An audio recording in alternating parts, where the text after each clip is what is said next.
was my 28th birthday. I'd been married to this man probably 5 years, and we had known each other probably about 7 or 8 years. We knew each other for a long time. And there were signs before I got married that there were going to be problems. But I just thought that I could work it out. I could teach him how to love me better. I could be a better wife. I could be a better person, and that we would work these issues out.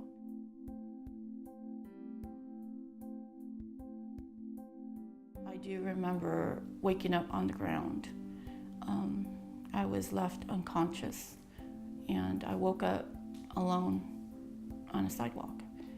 And my first thought was, I can't believe that somebody would leave me on the side of the street unconscious, especially someone I thought loved me. So I think that was just disbelief. And it was really difficult for me to get back up. But I did. I went into the bar that we were at, and people were, oh my gosh, your face. And I just thought, I've been hit before. It wasn't so bad.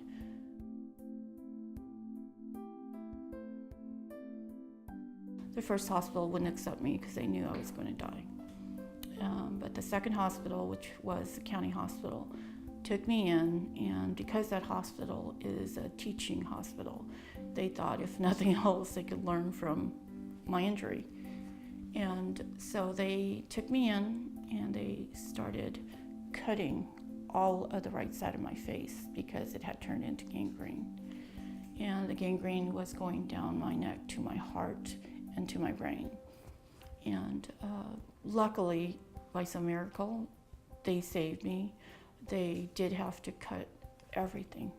You just saw an eye, a nose, and half a lip hanging. That's all I was.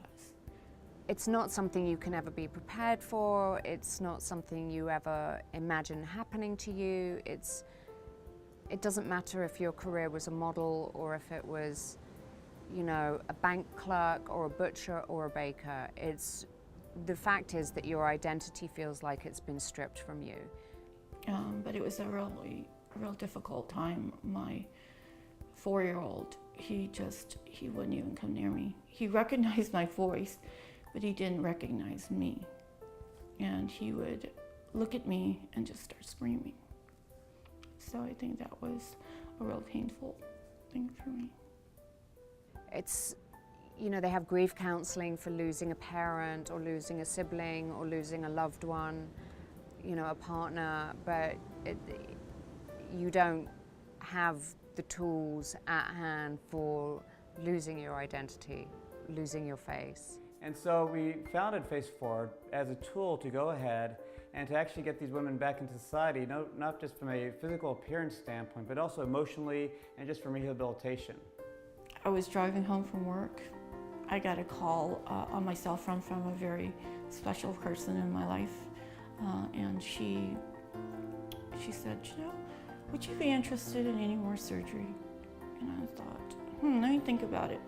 Yeah. But I remember feeling so excited that I could be part of another organization that's going to help me not only function better, but maybe to feel a little better about myself. I can say I've been really strong in healing and living with the way I look. But there's not ever going to be a time where I'm going to be normal again. If you can't brush your teeth, if you can't see out of one eye or both eyes, or you don't have a nose, I don't know how anyone can think that is vanity.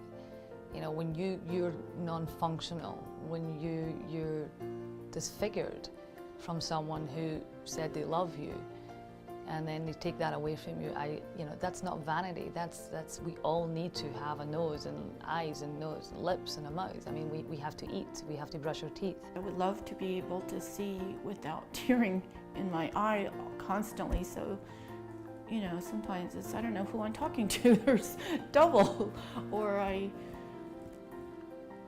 I just feel like, oh, how can I talk to someone because I'm always tearing? It's I don't know.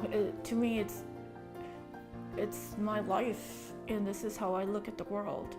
And I just would love to have a normal conversation with somebody without this tearing coming to my eye constantly. And I would love to not feel like I have a hand pulling on my face all the time. So this is a real constant reminder that my face is like this, you know, the pulling. One of the main things to do with Face Forward is that it's hard to rehabilitate somebody emotionally and from a sociological standpoint. Every time they look in the mirror, they see these physical scars.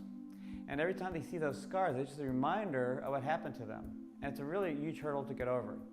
And so if we can go ahead and reduce some of those scars and make them as normal as can be, it's a huge, huge start in terms of getting them emotionally and psychologically rehabilitated. I would like to see Face Forward affect these women by making them feel positive and happy and love what they see in the mirror.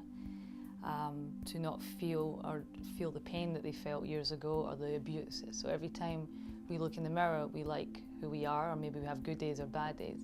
These women are reminded every time of what they went through, and you don't want someone feeling that or feeling insecure every time they look at themselves. No one should have to feel that way. I think what Face Forward is doing is showing them that they are not, and that there is hope, and that there is an organisation out there that is saying, we're here for you, and that there are other women like you who are standing forward. And I hope that Face Forward will be glad that they helped me. I hope that they won't regret having picked me. And I hope that I will help them be able to help a lot of other people.